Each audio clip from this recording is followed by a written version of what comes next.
네, 오늘 로마서 7장 말씀 전부를 갖다가 설교하는데 그 중에서 7절부터 저와 같이 한 절씩 교독하도록 하겠습니다. 세번역 성경으로 스크린에 나와 있죠. 한 절씩 교독하도록 하겠습니다.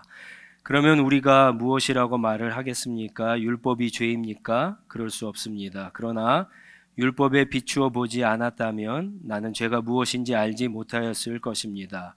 율법에 탐내지 말라라 하지 않았다면 나는 탐심이 무엇인지 알지 못하였을 것입니다. 그러나 죄는 내 속에서 온갖 탐욕을 일으켰습니다. 율법이 없으면 죄는 죽은 것입니다. 전에는 율법이 없어서 내가 살아 있었는데 계명이 들어오니까 죄는 살아나고 나는 죽었습니다. 그래서 나를 생명으로 인도해야 할 그 계명이 도리어 나를 죽음으로 인도한다는 것이 드러났습니다. 죄가 그 계명을 통하여 틈을 타서 나를 속이고 또 그 계명으로 나를 죽였습니다. 그러므로 율법은 거룩하며 계명도 거룩하고 의롭고 그러니 그 선한 것이 나에게 죽음을 안겨 주었다는 말입니까? 그럴 수 없습니다. 그러나 죄를 죄로 드러나게 하려고 죄가 그 선한 것을 방편으로 하여 나에게 죽음을 일으켰습니다. 그것은 계명을 방편으로 하여 죄를 극도로 죄답게 되게 하려는 것이었습니다. 우리는 율법이 신령한 것인 줄 압니다. 그러나 나는 육정의 매인 존재로서 죄 아래서 팔린 몸입니다. 나는 내가 하는 일을 도무지 알 수가 없습니다. 내가 해야겠다고 생각하는 일은 하지 않고 도리어 해서는 안 되겠다고 생각하는 일을 하고 있으니 말입니다. 내가 그런 일을 하면서도 그것을 해서는 곧 율법이 선하다는 사실에 동의하는 것입니다. 그렇다면 그와 같은 일을 하는 것은 내가 아니라 내 속에 자리를 잡고 있는 죄입니다. 나는 내 속에 곧 내 육신 속에 선한 것이 깃들어 있지 않다는 것을 압니다. 나는 선을 행하려는 의지는 있으나 그것을 실행하지는 않으니 말입니다. 나는 내가 원하는 선한 일을 하지 않고 도리어 원하지 않는 악한 일을 합니다. 내가 해서는 안 되는 것을 하면 그것을 하는 것은 내가 아니라 여기에서 나는 법칙 하나를 발견하였습니다. 곧 나는 선을 행하려고 하는데 그러한 나에게 악이 붙어 있다는 것입니다. 나는 속사람으로는 하나님의 법을 즐거워하나 내 지체에는 다른 법이 있어서 내 마음의 법과 맞서서 싸우며 내 지체에 있는 죄의 법에 나를 포로로 만드는 것을 봅니다. 나는 비참한 사람입니다. 누가 이 죽음의 몸에서 나를 건져 주겠습니까? 같이 읽습니다. 우리 주 예수 그리스도를 통하여 나를 건져 주신 하나님께 감사를 드립니다. 그러니 나 자신은 마음으로는 하나님의 법을 섬기고 육신으로는 죄의 법을 섬기고 있습니다. 아멘. 네, 오늘 말씀을 전하기 전에 여러분에게 좋은 소식이 하나 있고 나쁜 소식이 하나 있습니다. 나쁜 소식부터 말씀드리는 게 좋겠죠? 나쁜 소식은 오늘 설교하게 될 이 본문이 로마서에서 가장 어렵습니다. 좋은 소식은 다음 주부터는 조금 쉽습니다. 왕자가 된 거지 이야기 기억나시죠? 왕궁에 살게 된 거지가 왕자답게 왕궁에서 많은 것을 누리고 살기 위해서는 가장 먼저 해야 될 것이 뭘까요? 가장 먼저 깨달아야 될 것이 뭘까요? 그것은 거지 근성을 버리는 겁니다. 자기가 게스트가 아니라 며칠 그냥 왕궁에서 묵기 위해서 게스트로 온 것이 아니라 왕의 아들, 왕자가 되었다는 사실을 깨달아야지만 그때부터 왕궁에서 왕자가 누려야 될 그 모든 것들을 다 누릴 수 있는 겁니다.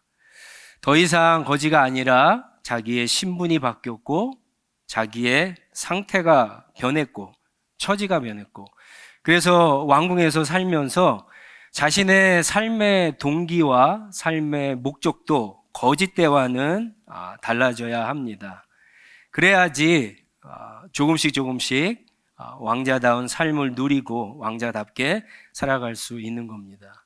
그리스도인의 삶도 마찬가지입니다. 우리는 빨리 죄의 근성을 버려야 합니다.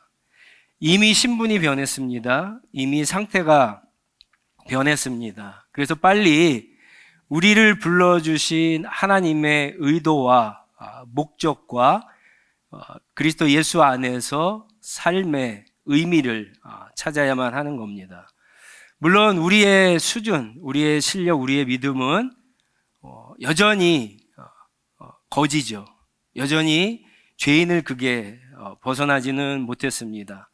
그럼에도 불구하고 우리의 믿음의 여정을 시작하신 하나님, 그분을 바라보며 그분과 함께 따라가야 되는 것입니다. 이 얘기를 이제 로마서 5장부터 시작했습니다. 로마서 5장부터는 우리가 받은 구원이 어떠한가에 대한 이야기를 시작하는데, 이제 특히 어려운 부분이 6장과 7장입니다. 그래도 6장은 죄에 대해서, 우리의 신분, 우리의 상태가 죄에 대해서 자유롭게 되었다라고 하는 부분을 설명을 합니다. 우리가 죄에 매여 있을 때, 죄의 지배를 받고 죄의 종이었을 때는 무엇으로부터 자유롭죠? 하나님으로부터 자유로웠어요. 그래서 우리 마음대로 행동하고 생각하고 결국 우리가 죄를 짓고 우리가 맺는 열매들은 죽음이었어요. 그런데 우리가 은혜의 복음을 통해서 우리가 죄로부터 벗어났죠. 그것은 죄로부터 자유했기 때문에 죄를 짓겠다, 마음대로 지으며 살겠다라고 하는 의미가 아니라, 이제는 죄로부터 자유로웠기 때문에 하나님에게 속했다라고 하는 뜻이에요. 하나님의 종이 되었다라고 하는 거예요. 그래서 거룩하신 하나님이 기뻐하시는 열매를 맺는 삶을 살아야 되겠다라고 하는 얘기를 이제 6장에서 했던 겁니다. 그리고 이제 7장에서는 율법과 관련을 해서 이야기를 하는데, 왜 이 7장이 어려운가 하면은, 우리는 보통 이 율법 그러면은 복음과 반대되고 은혜와 반대되고, 그래서 율법은 좋은 게 아니다, 나쁜 거다, 그렇게 부정적으로만 생각을 하는데, 이 본문에서 사도 바울은요, 그런 것들도 물론 있기는 하지만 오히려 율법이 선한 거다, 의로운 거다, 율법 자체는 아무런 문제가 없다라고 이야기하기 때문에 이 본문 자체를 이해하는 것이 쉽지는 않습니다. 죄로부터 자유함을 얻고 율법으로부터 자유함을 얻는 방법은 우리가 예수 그리스도와 십자가에서 연합되는 방법으로 그런 겁니다. 그리스도와 함께 십자가에서 못 박혀 죽고 함께 다시 살아남으로, 우리가 십자가에서 그리스도와 함께 죽을 때 우리를 지배하고 있던 죄도 죽고, 그리고 우리를 지배하던 율법도 죽게 되는 겁니다. 그런데 우리는 다시 살아났죠. 그런데 왜 우리는 율법을 지켜야 되느냐? 그 문제에 대해서 이제 사도 바울이 본문에서 이야기를 하고 있습니다. 이 율법에 대해서는 사도 바울이 지금 이 본문 안에서 세 종류의 사람에 대해서 이야기합니다. 직접적으로, 간접적으로. 여러분들이 이 본문을 읽어도 아마 잘 깨닫지 못하실 거예요. 근데 지금 바울은 이 로마서뿐만 아니라 바울이 쓴 다른 복음서에서도 율법과 관련한 이야기를 참 많이 합니다. 율법이 복음과 무슨 차이가 있는가? 율법이 구원을 받는데 어떤 의미가 있는가? 율법이 하나님과의 관계에 있어 어떤 일을 하고 있는가? 그런 것들을 이야기하는데, 이 본문에서도 마찬가지 있는데, 첫 번째 종류의 사람과 두 번째 종류의 사람이 1절부터 6절 그리고 7절부터 13절에 나옵니다. 처음에 나오는 사람들은 여러분들이 많이 들어보신 사람들이에요. 율법주의자들이에요. 그리고 두 번째 사람들은 아예 반대되는 사람이에요. 율법이 필요 없다라고 하는 사람이에요. 은혜로 구원을 받은 사람들에게 더 이상 율법이 필요 없다, 오늘날로 얘기하면 구약 성경이 필요 없다 라고 하는 사람들입니다. 여러분의 이해를 돕기 위해서 제가 선악과의 이야기를 가지고 설명을 드리겠습니다. 하나님께서 에덴 동산을 창조하셨어요. 그리고 동산 중앙에 선악을 알게 하는 나무를 두셨습니다. 그리고 선악을 알게 하는 나무의 열매, 선악과죠. 선악과를 따먹지 말라 그러셨습니다. 아담과 하와는요, 이것을 따먹을 수 있는 의지도 있고 따먹지 않을 수 있는 의지도 있습니다. 근데 불행하게도 아담과 하와는 열매를 따먹었어요. 따먹고 하나님 앞에 죄를 지었고 에덴 동산에서 쫓겨나게 됩니다. 그런데 이제 여기서부터는 제가 상상한 이야기입니다. 그런데 아담과 하와가 하나님의 은혜로 다시 에덴 동산으로 컴백을 했어요. 여전히 동산 중앙에는 선악과가 있습니다. 자, 그랬을 때 다시 에덴 동산에서 살게 된 아담과 하와는 세 종류의 아담과 하와가 있을 수 있어요. 첫 번째, 두 번째는 당연히 틀리고요. 세 번째가 맞는 아담과 하와입니다. 첫 번째는 율법주의자 아담과 하와입니다. 자, 선악과를 보면서 아담과 하와, 컴백한 아담과 하와는 무슨 생각을 할까요? 이런 생각이에요. 내가 하나님이 선악을 알게 하는 나무의 열매를 따먹지 말라 그랬는데 하나님의 명령이죠. 법이에요. 율법이에요. 그것을 어김으로 말미암아 내가 에덴 동산에서 쫓겨나서 쉽게 얘기해서 죄송합니다. 개고생을 했는데 다시 돌아와 보니까 어떻게 해야 돼요? 아, 하나님의 말씀대로 따먹지 말아야 되겠구나라는 생각으로 사는 사람이에요. 무슨 일을 하든지 항상 동산 중앙에 있는 저거를 어떻게 해서든지 따먹지 않으려고 발버둥 치고 노력하고 열심을 내는 아담과 하와가 율법주의자입니다. 여러분, 이런 사람들은 뭐가 잘못됐을까요? 뭐가 잘못됐을까요? 하나님의 명령도 중요한데 율법도 중요한데 왜 하나님이 율법을 주셨는가? 왜 하나님이 선악을 알게 하는 나무를 동산 중앙에 주셨는가? 그 의도를 알아야죠. 선악과의 기능을 알아야죠. 마찬가지로 하나님의 은혜의 복음을 통해서 구원을 받은 우리가 그러면 율법을 지키지 못했기 때문에 구원에서 멀어졌다가 구원을 받았으니까 이제 율법만 잘 지키면 됩니까? 율법이 우리를 구원의 완성을 하게 할 수 있습니까? 율법이 하나님의 관계를 좋게 만들 수 있어요? 율법으로 거룩해 줄 수 있어요? 율법으로 하나님 앞에 의롭게 될 수 있어요? 그렇지 않죠. 왜 하나님께서 율법을 주셨는지 그 이유, 율법을 주신 율법의 기능을 알아야 되겠죠. 두 번째 부류의 아담이 있어요. 컴백을 했습니다. 이 사람은 어떻게 할까? 이 사람들은 동산 중앙에 선악과가 있어요. 어떻게 합니까? 네, 도끼로 잘라버리는 거예요. 이것 때문에 이게 있어갖고 내가 에덴 동산에서 쫓겨났다라고 생각을 하는 거예요. 그것만 자르면 에덴 동산에서 자기 마음껏 죄 짓지 않고 살 수 있다라고 생각하는 거죠. 은혜의 복음을 통해서 구원을 받은 사람이 이제는 율법이 필요 없다라고 생각하는 거예요. 어떻게 해든지 은혜로 살아가는 게 구원받은 사람의 인생이라고 생각하는 거예요. 그게 이 두 번째 부류의 사람입니다. 그렇지 않죠. 이것도 역시 틀린 거죠.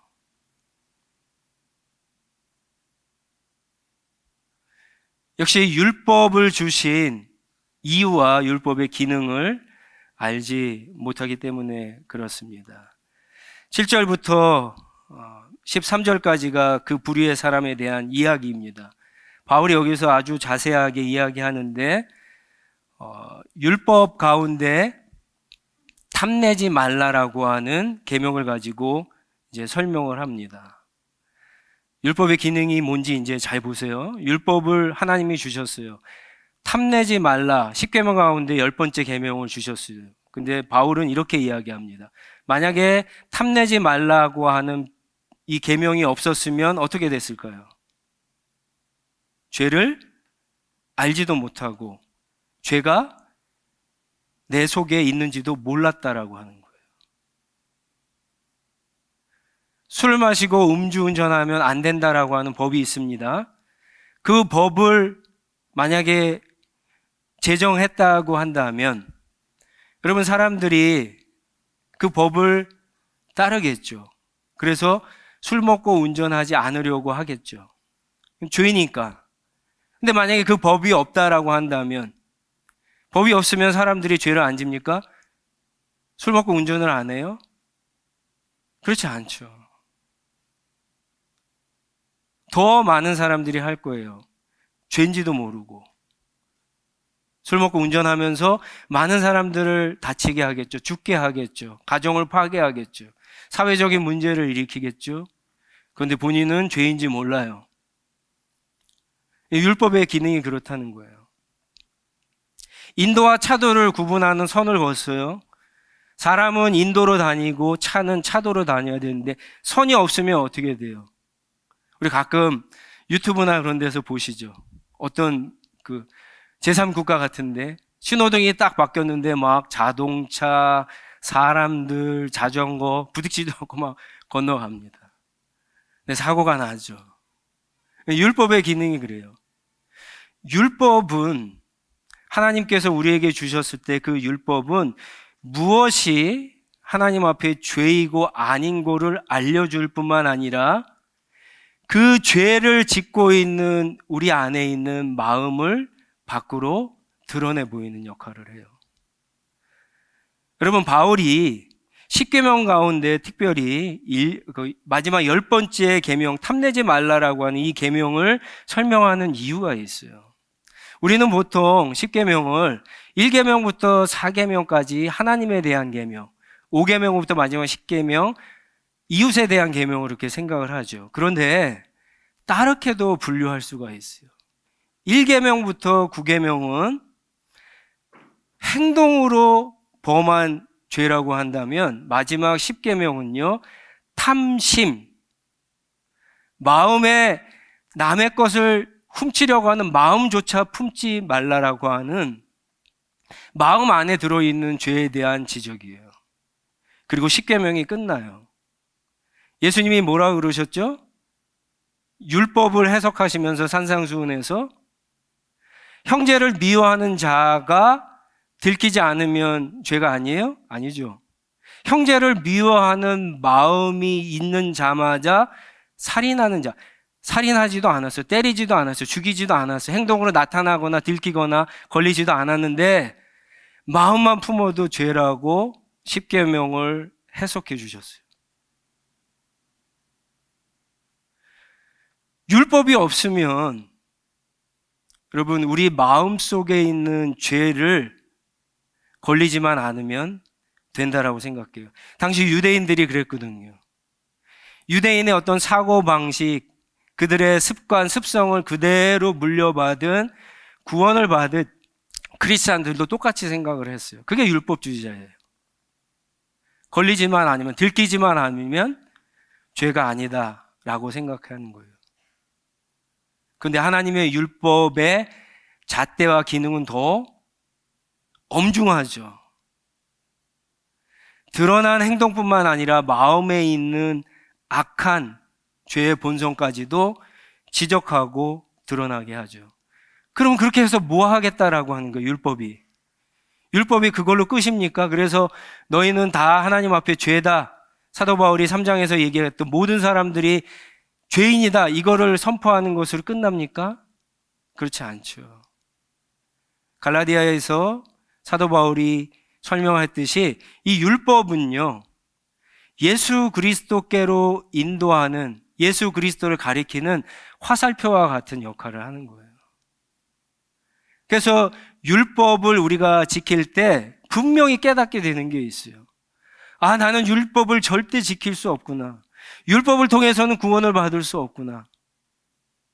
나는 하나님의 은혜와 도우심이 필요한 사람이구나. 여러분, 구약성경, 신약성경은 다 똑같습니다. 구약은 율법을 지켜서 구원을 받고 신약은 은혜로 구원받는 게 아니라 구약이나 신약이나 다 하나님을 믿음으로, 그리스도를 믿음으로 하나님의 은혜에 의해서 구원을 받는 거예요. 변한 게 없습니다. 율법의 기능과 율법을 주신 이유를 우리가 착각하고 있기 때문에 그래요. 율법은 그런 의미로 그런 기능을 하는 것이 아닙니다. 율법이 나쁘냐? 율법이 죄냐? 율법이 필요 없느냐? 여러분 7장 12절, 13절에 보면은 뭐라고 얘기합니까? 사도 바울은 율법 그 자체는 오히려 거룩하고 의롭고 좋은 거다, 선한 거다, 신령한 거다, 그렇게 이야기합니다. 근데 문제는 뭡니까? 그 율법을 지키고 지키지 않는 사람들이 그것을 악용을 하는 거죠. 걸리지만 않으면 죄가 아니야. 혹은 그 율법을 때문에 또 다른 죄를 덮고 다른 죄를 짓는, 그러한 죄를 짓는 것이 인간의 모습이에요. 우리가 큐티하면서 그런 이야기 했잖아요. 부모 공경에 대해서. 부모를 공경하는 것은 율법이죠. 하나님을 공경하는 것은 율법이에요. 그런데 유대인들은 뭐라 그랬습니까? 하나님께 드리는 제물이 있으면 부모님한테 드리지 않아도, 공경하지 않아도 된다라고 했잖아요. 율법을 악용을 하는 거죠. 뭐가? 인간의 악한 마음이, 죄가 그렇게 만드는 거예요.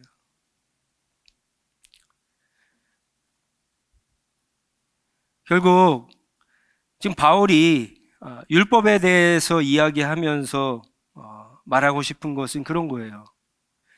율법의 기능과 율법을 주신 이유를 모르기 때문에 우리가 율법을 너무 지키는 율법주의자가 되거나 아니면 율법이 필요 없다라고 하는 완전히 상반된 극과 극의 신앙생활이 된다라고 하는 거예요.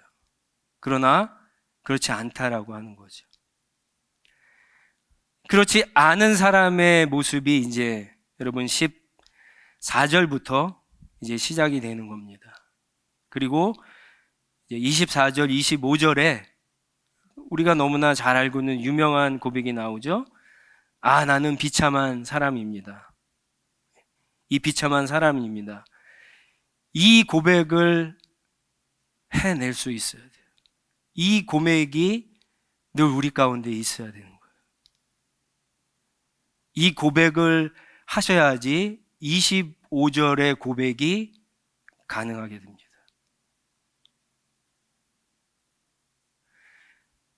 시편 19편에 보면은 시편 19편이 뭐라 그러죠? 말씀장, 율법장이라 그러잖아요. 그 말씀장에 보면은 무슨 내용이 나와요? 시편 기자가 그런 고백들이 계속 나와요. 하나님의 말씀, 하나님의 율법, 계명, 그죠? 이런 것들이 어떻다고요? 너무 즐겁다. 너무 기쁘다. 꿀보다 달다. 이런 고백이 나오는 이유가 여기 있는 거예요. 복음을 제대로 듣고 하나님의 은혜를 제대로 들은 사람이 율법에 대해서 갖는 반응이 바로 이런 겁니다. 우리가 복음으로 자유롭게 됐다라고 해서 율법이 필요하지 않는 게 아니에요. 율법은 여전히 우리가 예수 그리스도를 바라보고 하나님의 은혜를 기대하고 성령의 인도하심을 받을 수 있도록 우리를 도와주는 역할을 해요. 마치 이렇게 표현할 수 있어요. 율법은 우리가 예수 그리스도를 알 수 있는 하나의 지도라고 생각했을 때 타락한 인간은 마치 장님처럼 그 지도를 읽을 수가, 지도가 있어도 지도를 볼 수가 없어요. 그러나 하나님의 은혜의 복음으로 눈이 열린 사람들은 그 율법, 그 지도를 잘 사용해서 더 그리스도에게, 하나님께로 가는데 유용하게 사용할 수 있게 되는 겁니다. 다시 아담과 하와가 컴백을 했습니다. 세 번째 부류의 사람은 그럼 어떤 사람이 있냐? 동황중산에 선악과가 있죠. 그것을 보면서 하나님 왜 저걸 저기에 놔두셨을까? 저게 나에게 무슨 의미가 있는가? 그것을 생각하고 지키는 사람입니다. 왜요? 하나님의 첫 번째 명령은 선악을 알게 하는 나무의 열매를 따먹지 말라가 아니라 그 앞에, 그건 2장에 나오는 말이고 1장에 보면은 아담을 창조하시고 첫 번째 하신 말씀은 1장 26절부터 28절에 있는 거죠. 너는 생육하고 번성하고 땅에 충만하고 땅을 정복하라고 하는 거예요. 엄청난 능력을 아담에게 주셨어요. 아담은 하나님 만드신 피조물대 이름을 지어줬습니다. 권세가 있다라고 하는 거예요. 능력이 있다는 거예요. 그것을 통솔하고 다스릴 수 있는 거예요. 자칫 아담은요, 하와는 자기가 이 에덴 동산의 주인이라고 착각하고 교만할 수가 있어요. 실제로 뱀이 아담을 꾀인 것도 저것을 먹으면 하나님처럼 된다라고 하는 말에 속아서, 그렇죠? 따먹은 거잖아요. 실과를 따먹은 거예요. 그래서 다시 컴백한 아담과 하와는 그것을 주신 하나님의 의도를 생각하면서, 기능을 생각하면서 내가 이 에덴 동산에서 살아가지만 하나님이 주인이시고 그분의 은혜와 도우심이 아니면 살아갈 수 없는 존재라고 하는 생각으로 살아가게 된다라고 하는 거죠. 그러나 그 모습이 완벽할까요? 그렇지 않습니다.